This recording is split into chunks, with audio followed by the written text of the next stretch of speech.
Welcome to Wealth Coffee Chats, folks, for your daily live updates. Get the most out of today's episode by participating in the chat. Make sure you ask some questions, be part of the conversation, have a bit of fun, grab a coffee or a tea, take some notes, and get ready to start your day, folks. Quick few housekeeping rules, though. No spamming, no advertising or self-promotion in the chat. That's not on. Be kind and respectful to everyone when participating. And most of all, have a good time. Real estate investing can be your biggest asset. It also can be your most expensive asset when it comes to getting it right or getting it wrong, folks. It can be time-consuming, stressful, and that's why here at Positive, we have what's called a 6-star team, a full-service team that provides integrated wealth and property investing solutions and services simply designed to help you progress towards your goal of passive income through your property portfolio, folks. Make sure you check out our other podcasts on the Positive Mentor Network. Not only is there Wealth Coffee Chats, there's the Urban Property Investor. Drops every Wednesday with straight talking investing strategies and lessons with Sam Saggers. Property Investor Tales. This is where our clients, you guys, share real life stories from property investing, hosted by some of our advisors and strategists. And that's done every fortnight, dropping every Monday. Wealth, Wine and Wisdom, folks, that debriefs the week that was in the world of finance and property, hosted by yours truly, Jason Witten and Andy Fenton on Fridays. Welcome to another Wealth Coffee Chats. Marvellous Monday. Hope you're well, folks, wherever you are. If you think it's Get Rich Quick, you're in the wrong place. This is the wrong podcast. This is the wrong live for you. Welcome to another Wealth Coffee Chat. Hope you're all awesome and well. Morning, everybody. Welcome to another edition of Wealth Coffee Chat, Finance Friday. As always, I like to start off with a joke on Fridays because it's Friday. What do you call a financial planner who can play the piano? A key advisor. I wanted to say good evening to Kevin and good morning to Chris and Fritz. Thank you for joining me this morning. So today I actually wanted to have a conversation about how to actually prepare yourself for a loan application. Now, when it comes to lending, one of the biggest challenges that we find as brokers is the banks using living expenses and determining what living expenses are needed for the actual loan application.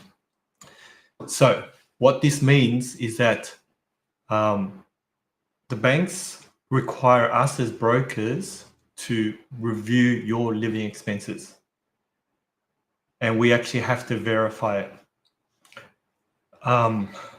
Once we've gone through that process, the banks actually have another benchmark that they use, which is called HEMS. Now, this stands for Household Expenditure Measure.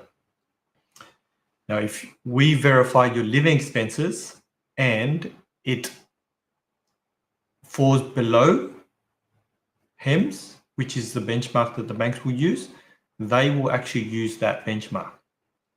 Now, in the past, what they used to base it off is how many people in your family and your marital status. Since then, they've actually added the household income to actually determine the HEMS to use. So a family of 5, for example, and you are on a household income of say 150,000, your actual HEMS, the HEMS that the banks use will actually be lower than if your household income was 200,000. Now, a lot of it is based on what they define as the lifestyle based on your household income.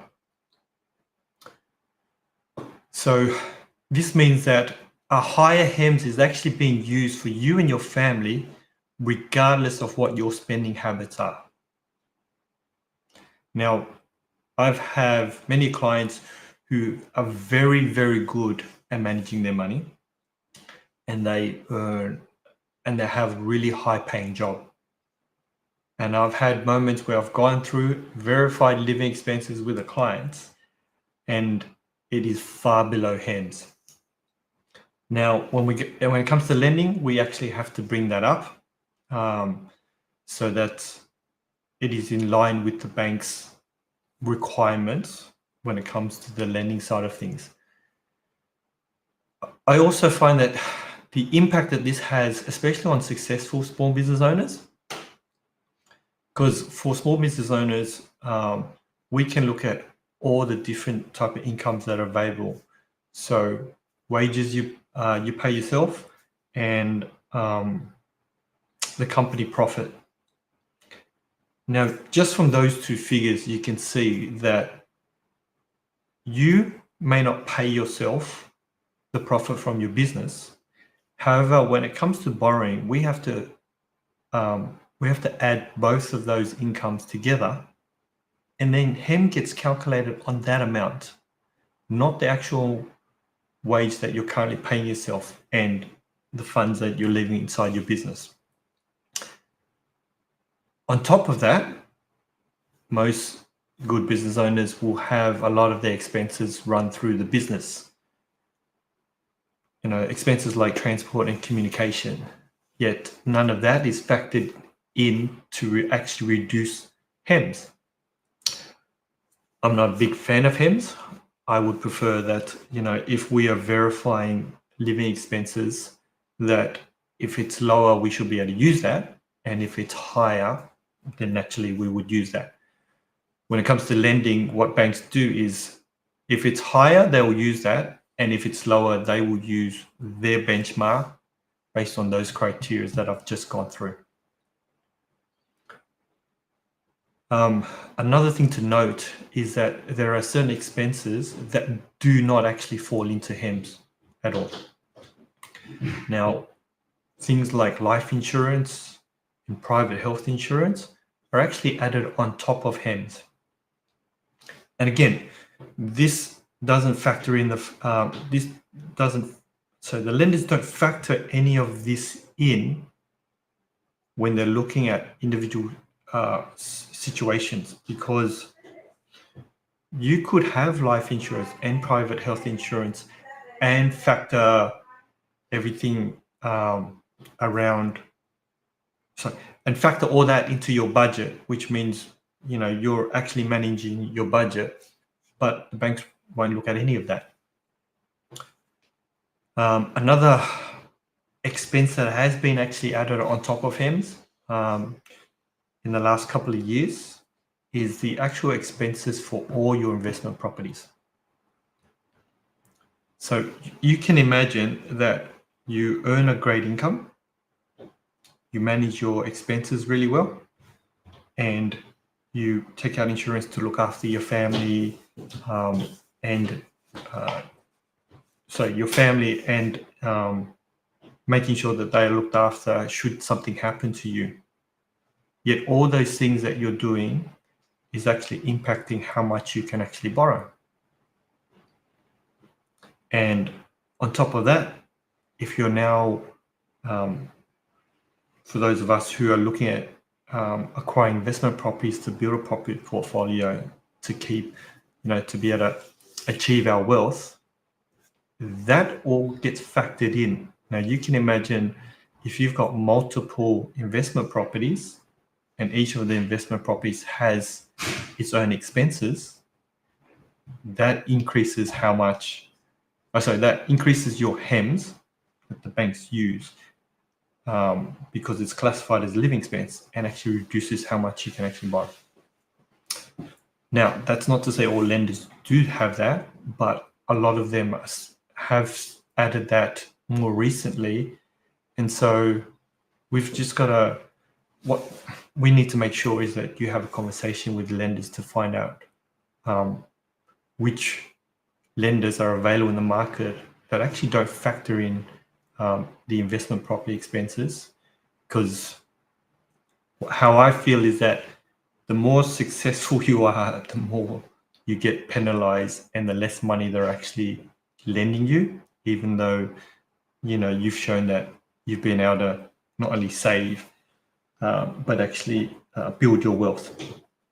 So my hot tip for today is that get a detailed breakdown of your living expenses. Okay, whether you do that yourself or whether you go to a broker and actually get them to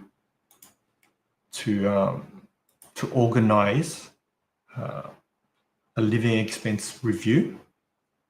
Now, there are a lot of softwares that we use which can go in and grab all the information from all your bank statements and put them in a nice Excel file that you can then go through and take a look at what your actual living expenses are. Now, once you're armed with that information and you're preparing for your loan application, you can make adjustments to your living expenses 3 months prior to you looking to apply for the loan. Because we can look at the previous 3 months and use those, so use that number as your living expense and put you in the best position to borrow, to maximize your borrowing. The second thing I would recommend getting is a copy of your credit file. And a couple of weeks ago, I spoke about the credit file and what's in there. Get a copy of the credit file so you can actually see what the lenders also see. And you can anticipate any challenges or any roadblocks that the credit file can provide to the lenders, and have a talk to your broker to get that sorted out before we start submitting an application. Now, your broker can get you a copy of your credit file, and it actually won't impact your credit score. So it actually doesn't come up as a credit inquiry. So normally when you go to lenders and you ask for lending, there is a hit on your credit file, but brokers are able to access your credit file just so that they can see the information on there without impacting the credit score. That's all I have. I just wanted to shout out all those people who've joined me and said good morning. So good morning, Luke, Margaret, Laurie, Brad. Good to see you, mate. And good morning, Jeff. I'd just like to finish by saying, like and subscribe, and everybody have a wonderful weekend. I'll see you all next week. Episode of Wealth Coffee Chat, folks. Make sure you like, subscribe, and turn on your notifications so you never miss a thing when we go live. Improve your portfolio and investing game, folks, with Wealth Coffee Chats live every morning at 8:10 each weekday. Make sure you join us. Previous episodes are also available wherever you get your podcasts, folks, as well as our other podcasts from the 6 Star team here at positivementor.com.au.